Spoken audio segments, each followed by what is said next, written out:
সেও সিদিনালৈকে আপুনি সংবাদ মেলত বিজেপি আমুক বিজেপিৰ ব্যাগুম দুৰ্নীতিৰ কথা আপুনি উদঙাইছিলে হাতত ফাইল লৈ আৰু আজি আপুনি বিজেপিৰ ৰাম নাম গাই আছে বিজেপিত নাথাকোঁতে যিধৰণে সংগ্ৰাম কৰিছিলে বিজেপি পাত্তাই দিয়া নাছিলে এতিয়া বিজেপিত থাকি পেলাই মানে সেই যিখিনি সংগ্ৰাম কৰিছিলে সেইখিনি পাহৰি গুচি গ'ল গেৰুৱা বসন পিন্ধাৰ আঁৰত যদি আপোনাক মই 5টা নিৰ্দিষ্ট প্ৰশ্ন সোধোঁ কি ক'ব বিচাৰিব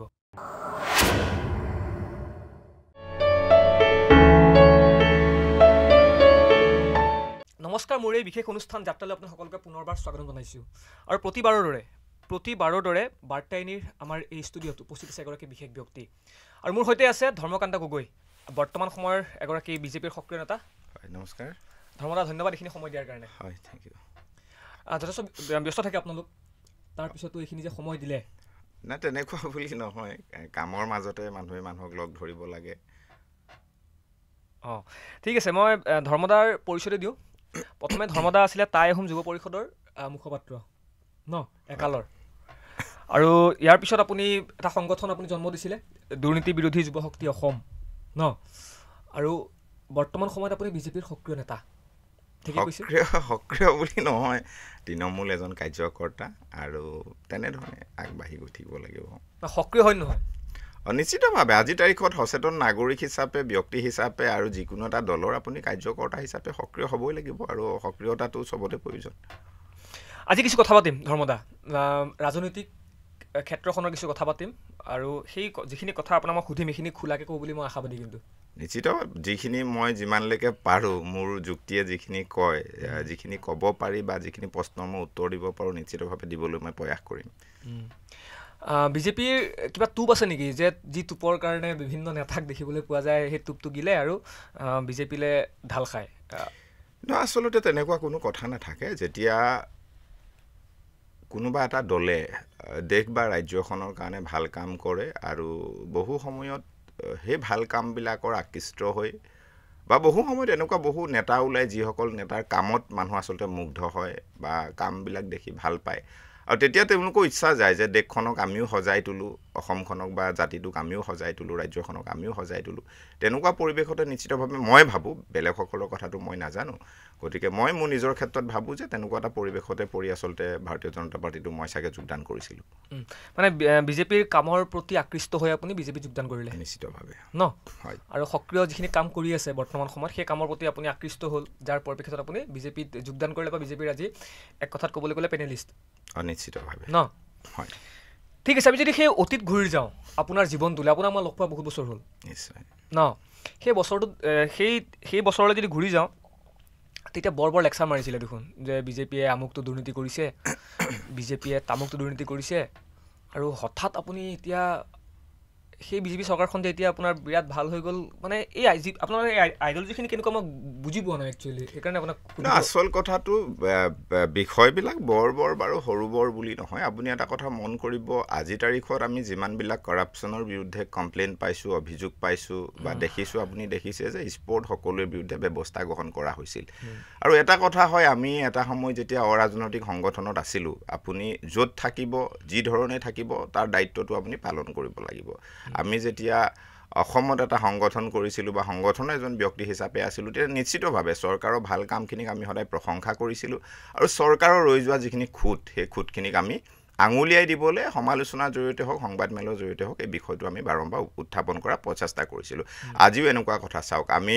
ভাৰতীয় জনতা পাৰ্টি বুলিয়েই নহয় আমি ব্যক্তি হিচাপে হয়তো মই নিজে ভাবিম যে মই ভাল কাম কৰিছোঁ কিন্তু বহুখিনি সময়ত এনেকুৱা হয় হয়তো মই মোৰ নিজৰ জ্ঞানত নথকাকৈ বা মোৰ নজৰত নহাকৈ মই কিছু চাগে বেয়া কামো কৰিছোঁ গতিকে আজি আমি ভাৰতীয় জনতা পাৰ্টি হিচাপে যিমানখিনি দেখিছোঁ চব ভালেই দেখিম হয়তো ক'ৰবাত আমাৰ খুঁট ৰৈ গৈছে আৰু সেই খুঁটখিনি যিসকল নিৰপেক্ষ মানুহ বা যিসকলে বিভিন্ন ধৰণৰ সংগঠনবিলাক কৰি আছে তেখেতসকলে নিশ্চয় দেখিব পাৰে তেনেকুৱা ঠিক আছে এয়া মই কোৱা কথা নহয় ধৰ্মদা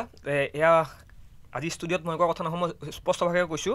যে আপুনি বিজেপিলৈ অহাৰ আগত কিন্তু বিজেপিৰ বিভিন্ন সংবাদ মেলৰ জৰিয়তে থকা সৰকা কৰিছিলে বিভিন্ন দুৰ্নীতি বিজেপিত শিপাইছে বুলি কৈছিলে বিজেপিৰ আপোনাৰ তলৰ পৰা ওপৰলৈকে আপোনাৰ দুৰ্নীতিৰ ক্ষেত্ৰত গেলিছে বুলি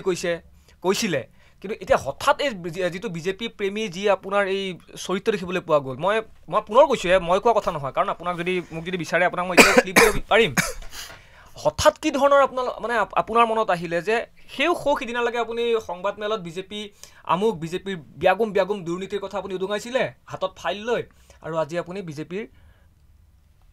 ৰাম নাম গাই আছে? আচল কথাটো মই পুনৰবাৰ আপোনাক ক'লোঁ যে এনেকুৱা বুলি নহয়, চৰকাৰখন জাৰে থাকিব। যেতিয়া আপুনি এটা সংগঠন মানে সদায় প্ৰেছাৰ গ্ৰুপ, এইটো সদায় মনত ৰাখিব যে অৰ্গেনাইজেশ্যন বা সংগঠন মানে হৈছে প্ৰেছাৰ গ্ৰুপ। আৰু যেতিয়া আপুনি প্ৰেছাৰ গ্ৰুপ হিচাপে থাকিব, আপোনাৰ কামটো হৈছে যে আপুনি চৰকাৰক যিকোনো পৰ্যায়তে প্ৰেছাৰ এটা ক্ৰিয়েট কৰা। বিভিন্ন সময়ত আমি পূৰ্বতেই কৈছোঁ যে চৰকাৰ এখনে কেতিয়াবা ভাল কামো কৰে আৰু কেতিয়াবা বেয়া কামো কৰে, আৰু যেতিয়া মই চৰকাৰী পক্ষত থাকিম বা ভাৰতীয় জনতা পাৰ্টীৰ চৰকাৰী দলৰ পক্ষত থাকিম, তেতিয়াহ'লে নিশ্চিতভাৱে আমি যিমান পাৰোঁ ভাল কৰিবলৈ চেষ্টা কৰিম আৰু ভাল দিবলৈ চেষ্টা কৰিম। কিন্তু তাৰ মাজতো ৰৈ যোৱা যিসকল মানুহ, আজি ধৰি লওক মাননীয় মুখ্যমন্ত্ৰী মহোদয়ৰ নেতৃত্বত 1.5 লাখ চাকৰি কি কৰা হৈছে, সম্পূৰ্ণৰূপে সততাৰে দিবলৈ প্ৰয়াস কৰা হৈছে। কিন্তু তাৰ মাজত হয়তো বহুতে নাই পোৱা চাকৰি, পাবলগীয়া বহুত মানুহ আছে, হয়তো কোনোবাখিনি তেওঁলোকে খুব প্ৰকাশ কৰি এনেকুৱা ধৰণৰ কিছু কথা ক'ব পাৰে। আৰু নিশ্চিতভাৱে যেতিয়াই আপুনি সাংগঠনিক দল বা নিজাববীয়াকৈ এটা সংগঠনৰ নেতা হ'ব বা আপুনি জাতীয় সংগঠনৰ নেতৃত্ব লৈ থাকিব, তেতিয়া আপোনাৰ ৰেছপনচিবিলিটি আৰু দায়িত্ব হ'ব চৰকাৰৰ যিখিনি আচলতে বেয়া কাম, ৰাইজৰ যিখিনি আচলতে নোহোৱা কাম, সেই কামখিনিৰ বিৰুদ্ধে আপুনি কি কৰা, সদায়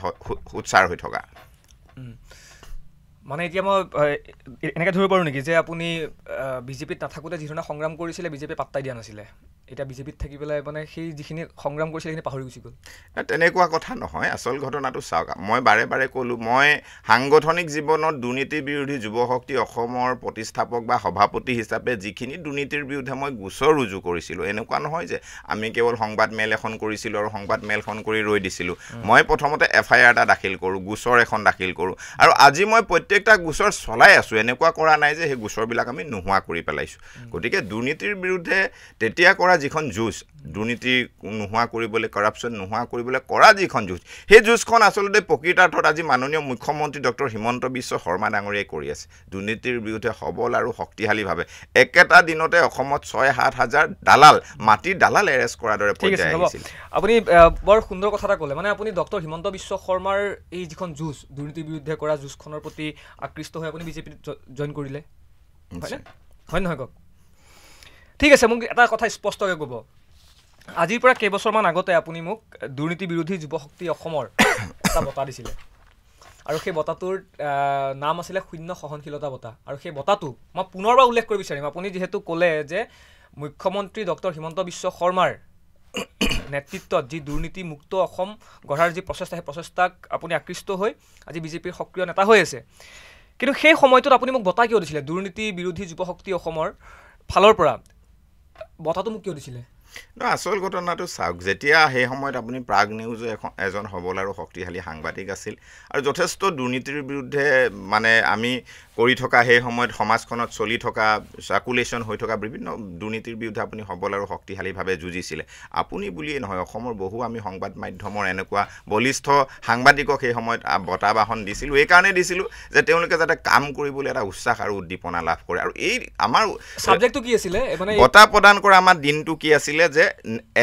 international anti corruption day, 9 December আন্তঃৰাষ্ট্ৰীয় দুৰ্নীতি বিৰোধী দিৱস। অৰ্থাৎ এই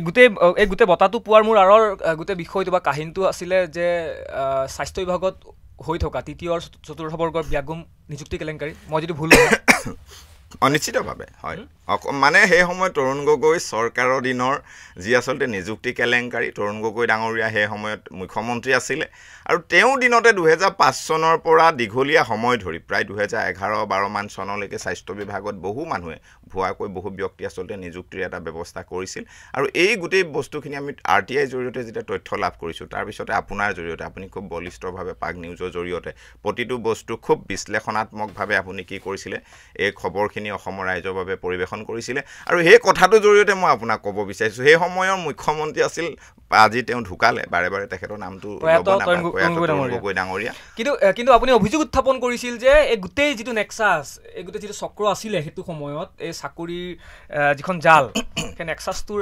একেবাৰে মূলতে আছিলে বৰ্তমানৰ মুখ্যমন্ত্ৰী ডক্টৰ হিমন্ত বিশ্ব শৰ্মা। মই কোৱা কথা নহয়, পুনৰবাৰ উল্লেখ কৰিছোঁ, মই কোৱা কথা নহয়, সেই সময়ত আপুনি উদ্দাত্ত ভাষণেৰে কোৱা সেই ভাষী এইটো এটা স্বাভাৱিক প্ৰক্ৰিয়া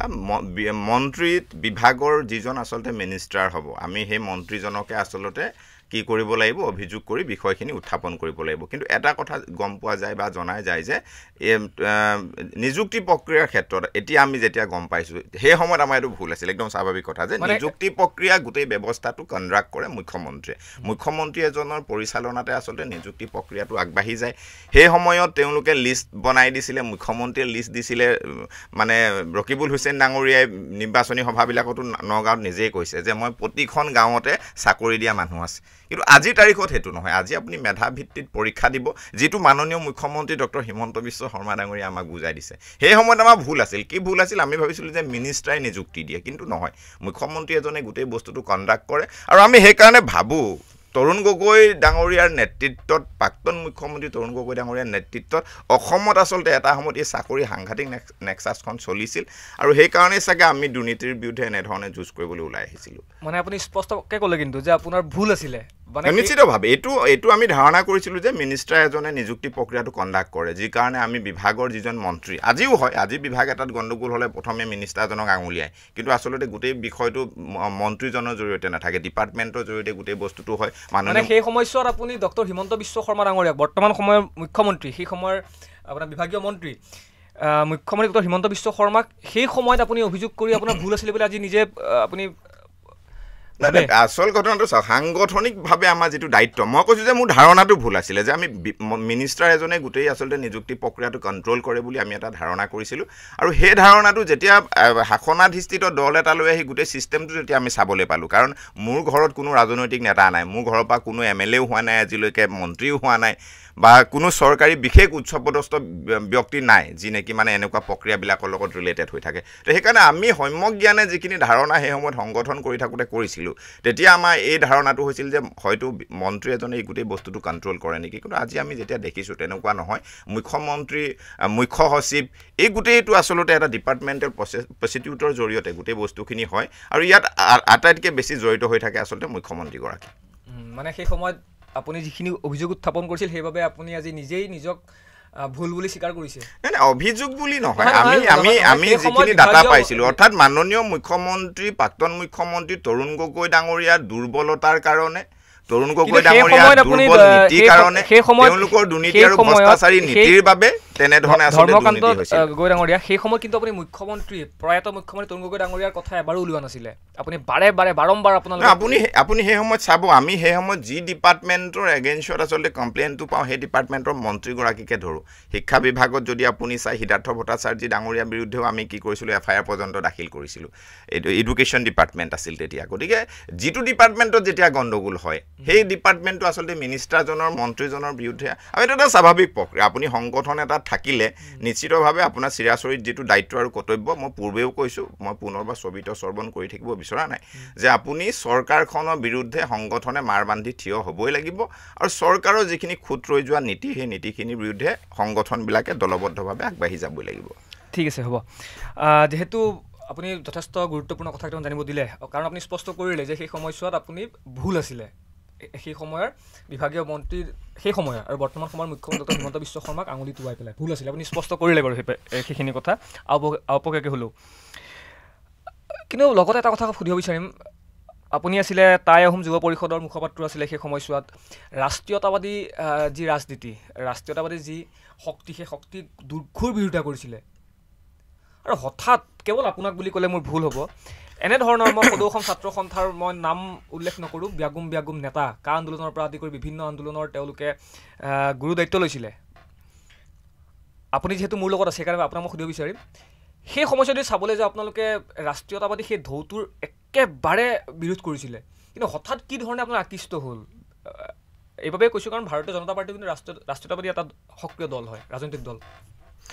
আচল কথাটো হ'ল চাওক আঞ্চলিকতাবাদী বা আমি অসম বুলি আমাৰ যি ভূখণ্ডখিনি কওঁ আমি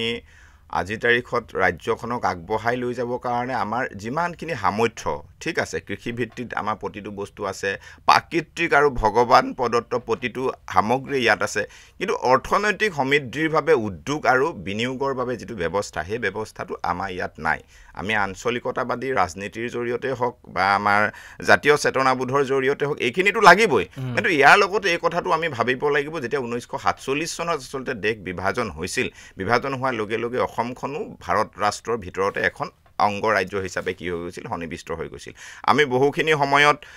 আঞ্চলিকতাবাদী দৃষ্টিভংগীৰে বা ধাৰণা এটা কথা বিচাৰোঁ আহোম হিচাপে আমাৰো এটা সময়ত এটা ধাৰণা আছিল যে আমি পৃথক আৰু স্বতন্ত্ৰভাৱে আচলতে অসমখনক লৈ যাব পাৰিলে বা থাকিব পাৰিলে ভাল এখন দেশ হিচাপে দেশ বুলি নহয় যে পৃথক আৰু স্বতন্ত্ৰভাৱে থাকিব পাৰিলে ভাল যাৰ শাসন ব্যৱস্থাটো বা যাৰ ৰাজনৈতিক অধিকাৰটো আমাৰ অসমীয়া মানুহৰ হাততে থাকে কিন্তু আচলতে সেই যিটো ধাৰণা আমি ধাৰণাটো ক'ৰ পৰা পাইছিলোঁ এনেকুৱা নহয় যে মই নিজাববীয়াকৈ ধাৰণা এটা আগতীয়াকৈ আনিছিলোঁ এই ধাৰণাটো পূৰ্বৰ পৰাই চলি আহিছিল কিন্তু যেতিয়া আমি ৰাজনৈতিক ছিষ্টেমটোৰ পৰা আঁতৰত আহি যেতিয়া শাসকীয় দল হিচাপে বিষয়টো বিবেচনা কৰি চাওঁ তেতিয়া আমি দেখোঁ যে অসমৰ সামগ্ৰিক সমস্যাখিনি সমাধানৰ কাৰণে কিন্তু আমি কি কৰিব লাগিব বহল দৃষ্টিভংগীৰে চিন্তা কৰিব লাগিব কাৰণ আজি ৰাষ্ট্ৰীয় স্বয়ংসেৱক সংঘৰ যিটো আদৰ্শ বা যিটো চিন্তাধাৰণা সেই চিন্তাধাৰণাত তেওঁলোকে কেতিয়াও এই কথা কোৱা নাই যে আমি অসমীয়া ভাষা অসমীয়া সংস্কৃতি অসমীয়া ধৰ্ম অসমীয়া ইতিহাস আমি নোহোৱা কৰিম তেওঁলোকে এই কথাটোৱে কৈছে যে তুমি স্বধৰ্ম স্বভাষা তো কি কৰা তুমি আগবঢ়াই লৈ যোৱা অৰ্থাৎ ভাৰতীয় জনতা পাৰ্টিলৈ অহাৰ লগে লগে আমাৰ মোৰ যিটো ৰাষ্ট্ৰীয় মানে চিন্তাধাৰণালৈ আহি যিটো ধাৰণা হৈছে যে তেওঁলোকে এইটোৱে চিন্তা চৰ্চা কৰিছে যে অসমকে আদি কৰি ভাৰতৰ যিবিলাক ক্ষুদ্ৰ ক্ষুদ্ৰ জাতি জনগোষ্ঠী বা সৰু সৰু ৰাজ্য আছে তেওঁলোকৰ যিটো সক্ৰিয়তা সেই সক্ৰিয়তাটো আমি কি কৰিব লাগে জীয়াই ৰাখিব লাগে ধৰি ৰাখিব লাগে সেইকাৰণে হয়তো বহুখিনি সময়ত যেতিয়া ৰাষ্ট্ৰীয় দল এটাত যিকোনো এজন আঞ্চলিকতাবাদী মানুহে অংশগ্ৰহণ কৰে বা যোগদান কৰে তেওঁ দৃষ্টিভংগী আৰু ধ্যান ধাৰণা যথেষ্ট সলনি হৈ যায় আমি ৰাজনীতিৰ পৰা ৰাজনীতিলৈ অহা নাই আমি সাংগঠনিক জীৱনত দুটা বা তিনিটা সংগঠনৰ জৰিয়তে অসমীয়া মানে টাই আহোম যুৱ পৰিষদৰ পৰা আমি দুৰ্নীতি বিৰোধী যুৱ শক্তিৰ পৰা আৰু শেষত আমি ধুনীয়াকৈ কি কৰিবলগীয়া হ'ল ভাৰতীয় জনতা পাৰ্টিলৈকে আহিবলগীয়া হ'ল গতিকে আমি যিটো ধাৰাৰ পৰা আহি এই যেতিয়া আমি এটা ৰাষ্ট্ৰীয় ধাৰালৈকে আহিলোঁ তেতিয়া আমাক অকণমান মাজত সময় লাগিছিল কিন্তু যেতিয়া আমি বিষয়বিলাক অধ্যয়ন কৰিবলৈ ল'লোঁ আৰু বিভিন্ন ধৰণৰ আমি অনুষ্ঠানবিলাকত যাব ল'লোঁ তেতিয়া আমি এটা উপলব্ধি কৰিলোঁ যে এই যিটো ৰাষ্ট্ৰীয় চিন্তাধাৰণা অৰ্থাৎ ভাৰতীয় জনতা পাৰ্টীৰ যিটো ৰাষ্ট্ৰীয় চিন্তাধাৰণা এই চিন্তাধাৰণাৰ মাজত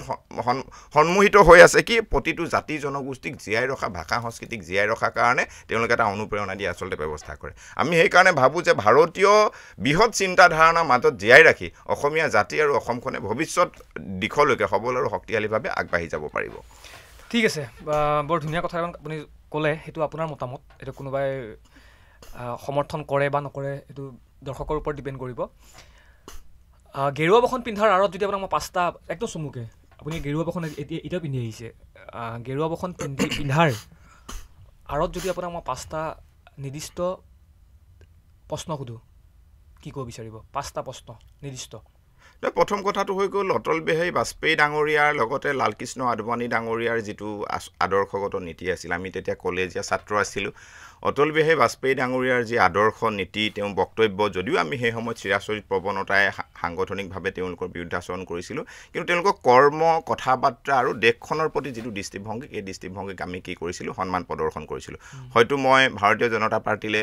আহা এটা মূল কথা এইটো হ'ব পাৰে দ্বিতীয় কথাটো হৈছে ভাৰতীয় জনতা পাৰ্টিয়ে যেতিয়া 2016 চনত আচলতে অসমলৈ আহিল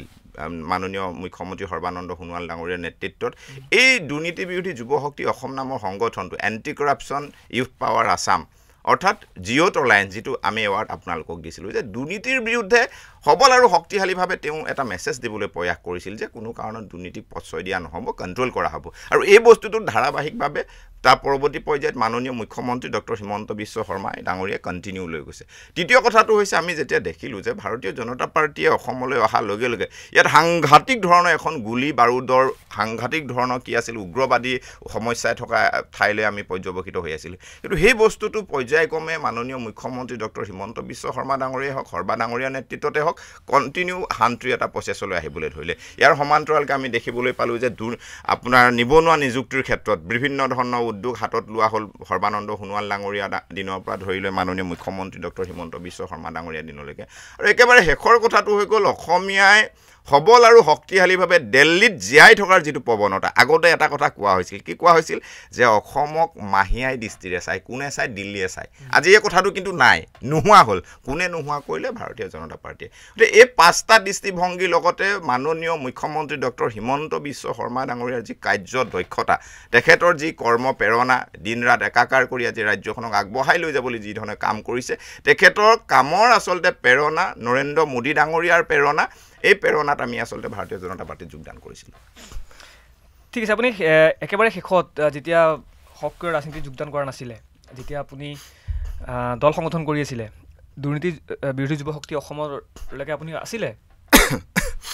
ইয়াৰ পিছত আপুনি কংগ্ৰেছৰ সৈতে কথা পাতিছিল নাই যে ৰাজনৈতিক দলত যোগদান কৰাৰ আগমুহূৰ্তত বা পাকক্ষণত নহয় আচলতে কংগ্ৰেছ বুলি কথাটো নহয় চাওক মই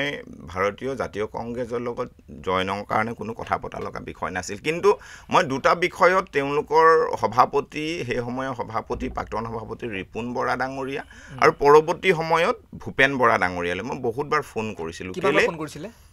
ভূপেন বৰা ডাঙৰীয়ালৈ মই সৰ্বাধিক 40-50 বাৰ একেলগতে ফোন কৰিছিলোঁ মানে বিজেপি যোগদান দিয়া কৰাৰ আগত নাই জইনিঙৰ কাৰণে নহয় আমাৰ যেহেতু লখিমপুৰ আমি নাওবৈচাত এটা অনুষ্ঠান পাতিছিলোঁ আন্তঃৰাষ্ট্ৰীয় দুৰ্নীতি বিৰোধী দিৱস খুব সবল আৰু শক্তিশালীভাৱে বিভিন্ন দল সংগঠনৰ মানুহ মতা হৈছিল ভাৰতীয় জনতা পাৰ্টীৰ মানুহ আমি মাতিছিলোঁ আৰু সেইকাৰণে নাওবৈচাৰ সংখ্যালঘু অঞ্চল তাতে যিহেতু বহুত বেছি তো তেওঁলোকৰ আমাৰ উদযাপন সমিতিৰ সভাপতিগৰাকী আগ্ৰহ প্ৰকাশ কৰিছিলে যে ইয়ালৈ ভূপেন বৰা ডাঙৰীয়াকো নিমন্ত্ৰণ কৰা হওক সেইবাৰ ৰিপুন বৰা ডাঙৰীয়াক নিমন্ত্ৰণ কৰা হওক ৰিপুন বৰা ডাঙৰীয়া তেতিয়া সভাপতি আছিল আৰু ৰিপুন বৰা ডাঙৰীয়াক আমি বহুবাৰ ফোন কৰিলোঁ কিন্তু সেই ফোনৰ যোগাযোগত আমি তেখেতক নাপালোঁ বা ফোন নধৰিলে বা ফোন নকৰিলে আৰু পৰৱৰ্তী পৰ্যায়ত তেনেধৰণেও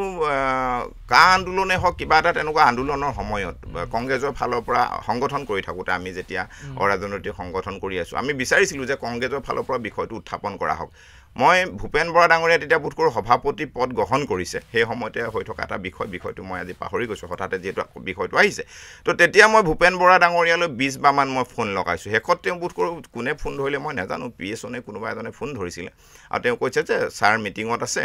গতিকে আপুনি পিছত ফোন মাৰিব মই তেখেতক কৈছিলোঁ যে মই আমুকে কৈছোঁ এই বিষয় এটাৰ লগত তেখেতৰ লগত মই অকণমান বাৰ্তালাপ কৰিব বিচাৰিছোঁ মই 3-4 দিন ফোন কৰিছিলোঁ মই বিষয়টো এইকাৰণেই জনাইছোঁ মই তেতিয়ালৈকে ৰাজনীতিৰ লগত মোৰ দূৰলৈকে সম্পৰ্ক নাই কিন্তু সেই সময়ত অসমত হৈ থকা এটা জ্বলন্ত সমস্যা সম্পৰ্কত তেখেতক মই অৱগত কৰিবলৈ বিৰোধী দলৰ সভাপতি হিচাপে ফোন কৰিছিলোঁ কিন্তু তেওঁ ফোনটো ধৰিবতো নোৱাৰিলে উল্টাই মেছেজ বা একো নকৰিলে তাৰ পৰৱৰ্তী পৰ্যায়ত আৰু কথা বতৰা পতা হোৱা নাই কিন্তু মই এই কথাটো এইকাৰণে উত্থাপন কৰিছোঁ যে আজি যদি মাননীয় মুখ্যমন্ত্ৰীকে হওক বিজেপি দলৰ কোনো নেতা কৰ্মী যিসকল ৰাজনৈতিক নেতাই হওক বা আমাৰ মন্ত্ৰীয়ে হওক তেওঁলোকক আপুনি যিকোনো বিষয় এটা যদি মেছেজ এটা কৰে মেছেজটো আপুনি ৰিপ্লাই পায় আনকি সেই সময়ত মই মাননীয় মুখ্যমন্ত্ৰী মহোদয়কো বহু দুৰ্নীতিৰ বিষয়ক তদন্ত কৰিবৰ কাৰণে মেছেজ কৰিছোঁ মেছেজৰ তেওঁ ৰিপ্লাইও দিছে লগালগ ৰিপ্লাইও দিছে যে এইটো হ'ব এইটো মই ব্যৱস্থা গ্ৰহণ কৰিম বা এইটো কৰা হৈছে বা কনচাৰ্ণ বিভাগৰ যিকোনো এজন বিষয়াই মোৰ লগত অলপ সময় পিছত কথা পাতিছে 1 ঘণ্টা 2 ঘণ্টা পিছত বা কনচাৰ্ণ জিলাখনৰ SP জনে কোনোবা এজন বিষয়াৰ জৰিয়তে কথা পাতিছে যে আপোনাৰ কিবা অভিযোগ আছিলে আপুনি এই ধৰণে জনাব তো এই যিটো ব্যৱস্থা তাৰমানে মই এইকাৰণে কৈছোঁ যে ৰাজনৈতিক নেতাৰ যিটো দূৰদৰ্শিতা সাধাৰণ নাগৰিকে হওক বা অসমত প্ৰেছাৰ গ্ৰুপ হিচাপে কাম কৰি থকা দল সংগঠনৰ নেতৃবৃন্দকে হওক যি ধৰণে আচলতে গুৰুত্ব প্ৰদান কৰিব লাগে তেনেকুৱা দুইটা দলৰ মাজত এই আকাশ পাতালৰ এটা পাৰ্থক্য আছিল যি কাৰণে হয়তো বহু মানুহে এনেধৰণে ভাৰতীয় জনতা পাৰ্টিৰ প্ৰতি আগ্ৰহী হৈছে আৰু আনসকলে তেওঁলোকৰ যিটো জনসংযোগ সেইটো বৃদ্ধি কৰিব পৰা নাই কমিউনিকেশ্যন গেপ আছে নিশ্চিতভাৱে ঠিক আছে অন্য এটা প্ৰসংগলৈ আহিছোঁ চিটিজেনশ্বিপ এমেণ্ডমেণ্ট এক্ট কাৰ বিৰোধিতা যেতিয়া কৰিছিলে আপুনি কৰিছিলেনে সেই সময়ত যিহেতু মই ক'লোৱেই যে আমি সেই সময়ত অৰাজনৈতিক সংগঠনত আছিলোঁ অসমৰ এটা সংগঠনত আছিলোঁ হ'লেও মোক কা আন্দোলনৰ সময়ত আচলতে খুব সক্ৰিয় ভূমিকা নাছিল যিহেতু সেই সময়তে 2018 চনতে মোৰ এটা ভয়ানক আচলতে দুৰ্ঘটনা হৈছিল মোৰ হাহুৱাই স্পট ডেথ হৈছিল শহু দেউতাও যথেষ্ট দুখ পাইছিল মোৰ পৰিবাৰো হাত ভৰি দুইটা ভাগিছিল গতিকে মই প্ৰায় 3 মাহমান সময় কা আন্দোলনৰ সময়খিনি যি কাৰণে নহয় সৌভাগ্যবশতঃ নহয় সেইটো সময়ত আপুনি কাৰ বিৰোধিতা কৰিছিল নাই নিশ্চিতভাৱে সেই সময়ত আমি কৰিছিলোঁ আৰু এতিয়া কৰেন নাই এতিয়া আপুনি কিয় কৰিব কাৰণ আপুনি এটা কথা স্পষ্ট চাওক যেতিয়া আমাৰ যিখন চিটিজেন এমেণ্ডমেণ্ট বিল এতিয়া নকৰে মানে এতিয়া কৰিবলগীয়া আপুনি কথাই নাই যিটো কথা তেতিয়া অখিল গগৈ ডাঙৰীয়া হওক লুৰিণ গগৈ ডাঙৰীয়া হওক যিটো আৱেগ সৃষ্টি কৰিছিল যে লাখে লাখে আচলতে বহিৰাগত মানুহ অসমলৈকে আহিব আজি যেতিয়া আমি নিজে চৰকাৰী পক্ষত আছোঁ কেইজন মানুহে অসমত বা ভাৰতৰ নাগৰিকত্ব পাবৰ কাৰণে আবেদন কৰিছে আপুনি যদি মন কৰে 50 সংখ্যাও অতিক্ৰম কৰা নাই কিন্তু সেই সময়ত কোৱা হৈছিল যে বহুতে হয়তো ভাবে এই যিখন আইন মানে CAA যিখন আচলতে এক্ট হিচাপে প্ৰণয়ন হ'ল এই এখন প্ৰণয়ন হোৱাৰ লগে লগে অখিল গগৈ ডাঙৰীয়া হওক লুৰিণ গগৈ ডাঙৰীয়া হওক কোটি কোটি মানুহ বা 50 লাখ 60 লাখ মানুহ আহিব বুলি কৈছিলে গোটেই অসমৰ মানুহক আবেগিক কৰিছিলে আমি তেতিয়া এটা সৰু সংগঠনত আছিলোঁ আমাক চাপৰ সৃষ্টি কৰে প্ৰেছাৰ কৰে যে 60টা সংগঠন লগ হৈছে তোমালোকো লগ হোৱা কিন্তু মই 60 সংগঠনৰ লগত নাছিলোঁ কিন্তু চিৰাচৰিত প্ৰৱণতাই আমি যদিও বিৰোধ কৰিছিলোঁ এতিয়া আমি মূল ছবিখন যেতিয়া দেখিবলৈ পালোঁ পৰৱৰ্তী সময়ত যে বিৰোধী অহা যিটো মানে বিদেশী আহিব পৰা যিটো ৰাস্তা সেই ৰাস্তাটো আচলতে CAA জৰিয়তে নোহোৱাহে কৰা হ'ল এনেকুৱা নহয় যে আহিব তাৰ মানে এতিয়া মানে বিৰোধ কৰাৰ কোনো প্ৰশ্ন নুঠে মই বুলিয়ে নহয় এতিয়া কোনেও বিৰোধ নকৰে সেই আইনখন যদি সঠিকভাৱে চাই আৰু ইমপ্লিমেণ্ট হোৱা যিটো ব্যৱস্থা মই ক'লোৱে নহয় বিগত সময়ত আপোনালোকে RTI জৰিয়তেও যদি চাই বিভিন্ন তথ্য জৰিয়তেও চাই বিদেশী অহা যিটো প্ৰৱণতা আছিল সেই প্ৰৱণতাটো একেবাৰে বন্ধ হৈ গ'ল এক এপ্লিকেশ্যন কৰিবৰ কাৰণে ইমান বেছি ক্ৰাইটেৰিয়া আছে ইমান বেছি ছিষ্টেম আছে যে সেই ছিষ্টেমখিনি পাৰ কৰি কোনো এজন বিদেশীয়ে অসমত বা ভাৰতত নাগৰিকত্ব নাপায় দ্বিতীয় কথাটো আপুনি চাব যে এতিয়া যদি বাংলাদেশৰ পৰা কোনোবা মানুহ মনে মনে পলাই আহিবলৈ চেষ্টা কৰিছে পুলিচে ধৰি তেওঁক ডিটেনশ্যন কেম্প বা অসমলৈ লৈ অহা নাই ভাৰতলৈ লৈ অহা নাই তেওঁক লগালগ কি কৰি দিছে বেক কৰি দিছে পুছ বেক যে তুমি যোৱা আঁতৰি যোৱা গতিকে সেইকাৰণে আমি ভাবোঁ যে CAA জৰিয়তে যি ধৰণে এটা বাতাবৰণ আচলতে অসম উপকৃত হৈছে উত্তেজিত কৰি সৃষ্টি কৰা হ'ল তাৰ জৰিয়তে কিন্তু অসমত পুনৰবাৰ ভৱিষ্যতে কোনো ধৰণৰ আচলতে বিদেশী প্ৰব্ৰজনটো নহ'ব এই কথাটো মই বিশ্বাসেৰে ক'ব পাৰোঁ ঠিক আছে আপুনি যিহেতু ধৰ্মকান্ত গগৈ আপুনি এগৰাকী আহোম জনগোষ্ঠীৰ সন্মানীয় জনগোষ্ঠীৰ এটি সন্তান বৰ্তমান সময়ত যদি আপোনাক সুধিবলৈ যাওঁ যে মুখ্যমন্ত্ৰী হিচাপে ডক্টৰ হিমন্ত বিশ্ব শৰ্মাক বেছি সমৰ্থন কৰে নে প্ৰাক্তন মুখ্যমন্ত্ৰী সৰ্বানন্দ সোণোৱালক বেছি সমৰ্থন কৰে নহয় আচল কথাটো চাওক আপুনি মই এজন ভাৰতীয় জনতা পাৰ্টিৰ কাৰ্যকৰ্তা হিচাপে দুয়োজনে আমাৰ অতি পৰম আদৰৰ আচলতে নেতা দুয়োজনৰ নেতৃত্বৰ ফলত আজি অসমখন আগবাঢ়ি গৈছে মাননীয় প্ৰাক্তন মুখ্যমন্ত্ৰী আমাৰ সৰ্বানন্দ সোণোৱাল ডাঙৰীয়াৰ নেতৃত্বত 2016 চনৰ পৰা সবল আৰু শক্তিশালীভাৱে অসমখন আগবাঢ়ি গ'ল পৰৱৰ্তী পৰ্যায়ত 21 চনৰ পৰা মাননীয় মুখ্যমন্ত্ৰী মহোদয়ৰ নেতৃত্বত আচলতে অসমখন এতিয়া আগবাঢ়ি গৈ আছে গতিকে দুয়োজনে আমাৰ পৰম শ্ৰদ্ধাৰ নেতা গতিকে তেওঁলোকৰ মাজত কোনো ধৰণৰ বিভাজনৰ কথাটো বা নম্বৰ দিয়া কথাটো আহিব নোৱাৰে কিন্তু বহু ক্ষেত্ৰত শুনিবলৈ পোৱা যায় মই পুনৰ এইটো কথা উল্লেখ কৰিব বিচাৰিম যে এইটো মই কোৱা কথা নহয় বিভিন্ন সামাজিক মাধ্যমত হওক বা বিভিন্ন মাধ্যমত শুনিবলৈ পোৱা যায় শেহতীয়াকৈ উজনিত আহোমৰ যি প্ৰভুত্ব সেই প্ৰভুত্ব কমি গৈছে তেনেকুৱা নহয় আমি আহোমৰ প্ৰভুত্বটো বঢ়াই দেখিছোঁ বিভিন্ন সময়ত আপুনি দেখিবলৈ পাইছে আহোম সংগঠনবিলাকে সবল আৰু শক্তিশালীভাৱে তেওঁলোকৰ সংগঠনবোৰ কৰি নিছে আৰু আহোমসকলে ভালেই চলি আছে উজনি অসমত তেনেকুৱা পৰিৱেশটো মই দেখা নাই ভালেই চলি আছে ঠিক আছে তেনেহ'লে মই আপোনাক গুৰুত্বপূৰ্ণ এটা প্ৰশ্ন সুধিম কাৰণ উজনিত বিশেষকৈ যদি আমি চাবলৈ যাওঁ উত্তৰ অসমৰ বিভিন্ন সমষ্টি লগে বিহপুৰীয়াই হওক নাওবৈচাই হওক ৰঙানদী হওক লখিমপুৰ হওক ঢকুৱাখানা হওক ধেমাজি হওক জোনাই হওক চিচিৰগাঁও হওক বৰ্তমান সময়লৈকে কিন্তু এগৰাকীও আহোম প্ৰাৰ্থীক তাত প্ৰক্ষেপ কৰা হোৱা নাই তেনেস্থলত এই গোটেই বিষয়টো সন্দৰ্ভত কি ক'ব বিচাৰিব আপুনি ভাবি আছে নেকি যে কোনো এটা সমষ্টিৰ পৰা আপুনি প্ৰতিনিধিত্ব কৰিব আচল কথাটো হৈছে চাওক হয় নহয় বাৰু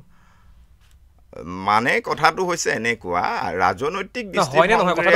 ৰাজনৈতিক দৃষ্টিভংগীৰে এটা কথা যদি মই আপোনাক কওঁ যে উজনি অসমৰ উত্তৰ পাৰে হওক বা দক্ষিণ পাৰে হওক ব্ৰহ্মপুত্ৰ দুইটা পাৰৰ মেক্সিমাম সময় মুখ্যমন্ত্ৰীসকল সেই ঠাইৰ পৰা আহিছে আপুনি প্ৰাক্তন মুখ্যমন্ত্ৰী তৰুণ গগৈ ডাঙৰীয়াৰ পৰা ধৰি প্ৰায়সকল মুখ্যমন্ত্ৰী উজনি অসমৰ পৰা ৰিপ্ৰেজেণ্ট কৰে বিলং কৰে সেইটো সময়ত এটা ধাৰাবাহিকতা আছিল আৰু উজনি অসমৰ মেইন ষ্ট্ৰীমবিলাকৰ ভিতৰত আহোমসকল আছে চাহ জনগোষ্ঠীসকল আছে আৰু এতিয়া যদি আপুনি চাবলৈ যায় মিচিংসকল আছে বড়ো কাৰ্বি বাকী সকলোৱে অলপ প্ৰাধান্য তাতে আছে আৰু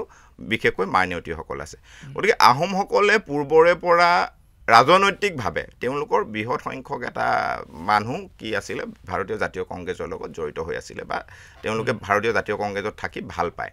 আৰু সেইকাৰণে হয়তো সেই সময়তো বহুত কম লিডাৰেহে মই ভাবোঁ বহুত কম লিডাৰে মানে নেতৃত্ব ল'বৰ কাৰণে কি কৰিলে আহোমৰ ফালৰ পৰা বিজেপিলৈকে আহিলে বহুত লিডাৰ আছে যিসকলে তৃণমূল পৰ্যায়ৰ জিলা ভিত্তিত কাম কৰি আছে আৰু আছে আচলতে প্ৰাৰ্থিত্ব বিষয়টো চাওক এতিয়ালৈকে যদি আমি মন কৰোঁ 8.5 বছৰ হৈছে চৰকাৰখনৰ গতিকে এই 8.5 বছৰত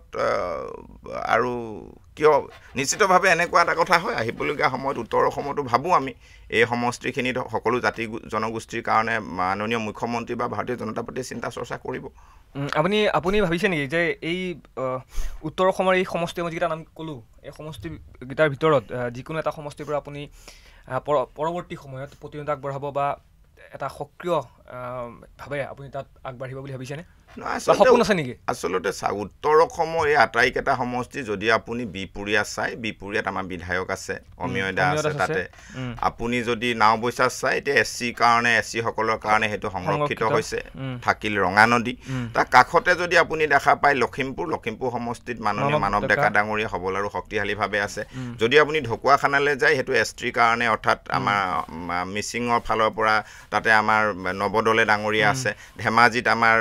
মাননীয় মন্ত্ৰী ৰণোজ পেগু ডাঙৰীয়া আছে। জোনাইত আমাৰ সবল আৰু শক্তিশালী নেতা ভুৱন পেগু ডাঙৰীয়া আছে। আৰু নতুনকৈ সৃষ্টি হোৱা চিচি বৰগাঁও আছে, যিটো এতিয়ালৈকে কোনো বিধায়ক হোৱা নাই। আৰু এটা সমষ্টি আছে ৰঙা নদী। গতিকে যদি আমি সমানুপাতিকভাৱে চাওঁ, আমাৰ দৃষ্টিভংগীত দলে কি ধৰণে চাই সেইটো আৰু দলৰ কথা, মোৰ ব্যক্তিগত এইটো মতামত। মই ভাবোঁ যে ৰঙা নদী বা চিচি বৰগাঁৱত নিশ্চিতভাৱে এইবাৰ ভাৰতীয় জনতা পাৰ্টীৰ ফালৰ পৰা যিহেতু সকলো জাতি জনগোষ্ঠীক লগত লৈ সন্মিলিতভাৱে দলটো আগবাঢ়ি যাব বিচাৰে, আৰু ৰাজ্যিক নেতৃত্বই হয়তো বিচাৰিব, মোৰ ধাৰণা বিচাৰিব যে ৰঙা নদীতে হওক বা চিচি বৰগাঁৱতে হওক, মই ভাবোঁ যে আহোম প্ৰাৰ্থী এজনক তেওঁলোকে নিশ্চিতভাৱে প্ৰক্ষেপ কৰিব। সেইটো আপুনি আশাবাদী?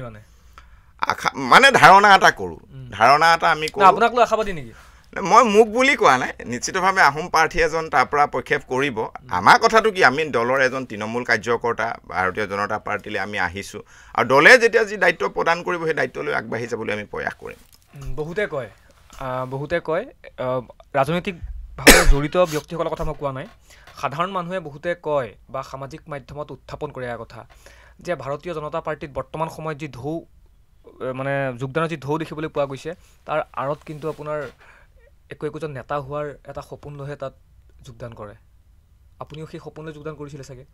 তাৰমানে মই ক'লোৱেই, যেতিয়া আমাৰ ৰাজ্যখন আগবাঢ়ি যাব, দেশখন আগবাঢ়ি যাব, দেশৰ সন্মানীয় প্ৰধানমন্ত্ৰী নৰেন্দ্ৰ মোদী ডাঙৰীয়াৰ নেতৃত্বতে আজি বিশ্বত যি ধৰণে আচলতে ভাৰতক সন্মান কৰা হৈছে,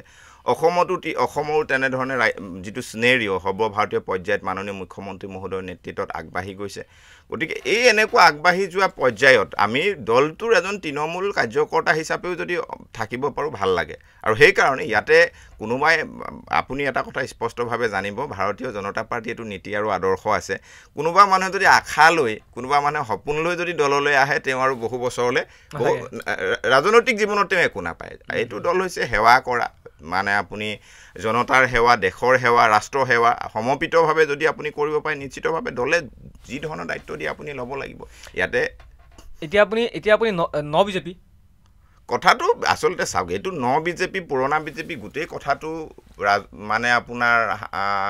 সাংবাদিকসকলৰ মাধ্যমেদি, সংবাদ মাধ্যমেদি আমি যোৱা দেখিবলৈ পাওঁ। কিন্তু ভাৰতীয় জনতা পাৰ্টীত আমি অহাৰ পৰা, মই যেতিয়াৰ পৰা যোগদান কৰিলোঁ, মোৰ আজি প্ৰায় 1.5 বছৰ হৈছে। কাৰণ এই সময়খিনিত কোনো এজন ছিনিয়ৰ লিডাৰে বা ছিনিয়ৰ কাৰ্যকৰ্তাই আমাক কেতিয়াও বিজেপি বুলি সম্বোধন কৰা আমি দেখা নাই। সিদিনা ৰাজেন গোহাঁই সেইদিনাখন আপোনাৰ দিছপুৰৰ সন্মুখত গৈ বৰ ভাষণ দি পেলাই ক'লে দেখোন যে বিজেপিৰ কাৰণে পুৰণি বিজেপিখিনি আজি অৱস্থা নোহোৱা হৈছে। নহয়, তেখেত আমাৰ এজন সন্মানীয় নেতা, ৰাজেন গোহাঁই ডাঙৰীয়া জ্যেষ্ঠ আচলতে নেতা, আৰু ভাৰতীয় জনতা পাৰ্টীয়ে মই ভাবোঁ তেখেতক খুব সবল আৰু শক্তিশালীভাৱে নেতৃত্ব দিবৰ কাৰণে সুবিধা দিছে। যথেষ্ট সময় তেওঁলোকক দলে দায়িত্ব প্ৰদান কৰিছে। গতিকে তেওঁলোকৰ দৃষ্টিভংগী, তেওঁলোকৰ কথা তেওঁলোকৰ নিজৰ লগত, আৰু মই ভাবোঁ তেওঁলোকে বুজি পাব, উপলব্ধি কৰিব সময়ত বিষয়খিনি। মই এইবাবে সুধিলোঁ কাৰণ চাওক, আপুনি এতিয়া বিজেপি আৰু সংঘাতখন কিন্তু বিজেপি পুৰণা বিজেপি বুলি আমি আচলতে দেখা পোৱা নাই। মই বাৰে বাৰে ক'লো যে গোটেই অসমে দেখি আছে দেখোন যে বিজেপি পুৰণি বিজেপিক লৈ কি ধৰণৰ এটা বিতৰ্কৰ সৃষ্টি হৈছে। সেয়া লগালে অশোক শৰ্মাই হওক, সিদ্ধাৰ্থ ভট্টাচাৰ্যই হওক, ৰাজেন গোহাঁই হওক, কি ধৰণৰ এটা চিনেৰিঅ' সৃষ্টি হৈছিলে দুদিন আগত। না, আচল ঘটনাটো চাওক, আপুনি কৈ আছে যে একো দেখা নাই। এনেকুৱা কোনো কথা ভাৰতীয় জনতা পাৰ্টীত আমি যোগদান কৰা দিনাৰ পৰা দেখা নাই। গোটেই অসমে দেখিছে দেখোন। কোনোবাই যদি তেনেকুৱা এটা, এইটো আপুনি ক'লে অসমে দেখা বুলি ক'লে নহ'ব। কোনোবাই যদি তেনেকুৱা ধাৰণা এটা কৰিলে সেইটো তেওঁলোকৰ নিজৰ কথা। কিন্তু ভাৰতীয় জনতা পাৰ্টীত প্ৰত্যেকজন নতুনকৈ যোগদান কৰা কাৰ্যকৰ্তাৰ প্ৰতিও যিখিনি মৰম, চেনেহ আৰু সদ্ভাৱ দেখুওৱা হয় বা প্ৰদৰ্শন কৰা হয়, এইটো আন কোনো দলতে আচলতে পোৱা নাযায় বুলি মই ধাৰণা কৰোঁ। ঠিক আছে, হ'ব। যিহেতু অনুষ্ঠানত শেষলৈ আহিছোঁ, একদম ইণ্টাৰেষ্টিং কথা এটা বৰ্তমানত চলি আছে। এতিয়া অসমৰ মূল সমস্যা কি সেয়া আলোচনা হোৱাৰ যি দেখিবলৈ পোৱা যায়, তাতকৈ বেছি আলোচনা হয় এতিয়া পত্নীক লৈ। এতিয়া গৌৰৱ গগৈ পত্নীক লৈ ব্যাপক আলোচনা হ'ল, আপোনাৰ কেবিনেট পৰ্যন্ত সেই বিষয় উত্থাপন হ'ল। শেহতীয়াকৈ অখিল গগৈৰ যি পত্নীক লৈ যি সমালোচনা দেখিবলৈ পোৱা গ'ল, এই বিষয়সমূহক লৈ আপোনালোকে ভাবেনে যে এইবিলাক এনেধৰণৰ যিসমূহ বিষয় সেই বিষয়সমূহ আজিৰ সময়ৰ ৰাজনীতিত হওক আজিৰ সময়ত আপোনাৰ কেবিনেটত এনেধৰণৰ প্ৰশ্নখিনি যে উত্থাপন হৈ আছে সস্তীয়া সৰল যি ধৰণৰ প্ৰশ্ন উত্থাপন হৈ আছে এটা সুস্থ ৰাজনীতিৰ এয়া ইংগিত বুলি ভাবেনে নহয় আচল কথাটো হৈ গ'ল চাওক ৰাষ্ট্ৰীয় নিৰাপত্তাজনিত বিষয়বিলাকত ইয়াতে কোনোবা পত্নী কোনোবা ভগ্নী বা কোনোবা পুত্ৰী বুলি আচলতে কথাটো নাই যেতিয়া দেশৰ ৰাষ্ট্ৰীয় নিৰাপত্তা সংক্ৰান্তত প্ৰশ্ন আহিব সেয়া পুৰুষে হওক মহিলাই হওক